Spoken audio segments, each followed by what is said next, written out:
part of the problem with insane conservatives today is that they are genuinely stupid, and you cannot have an actual intelligent conversation with stupid people. Part of the problem we are facing is that conservatives, people who are voting conservative in Canada, in the US, are genuinely too stupid to function.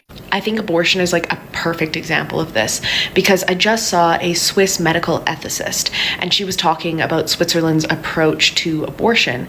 And all I could think was, you could not have this conversation with the average Canadian or American conservative voter. She was basically stepping through the different definitions of something being alive versus something being human versus something being a person, and how those come with different ethical implications when it comes to the act of killing.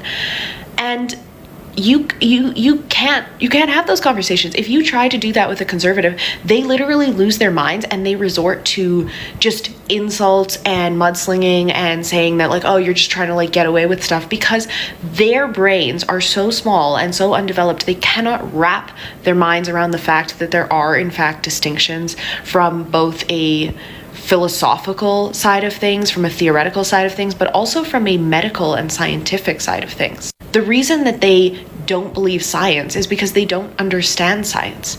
I was a philosophy minor and I saw people who really struggled with the concepts of something being valid versus something being true, of how we present logical arguments, of how we actually define different terms, about how philosophers look at things in different ways.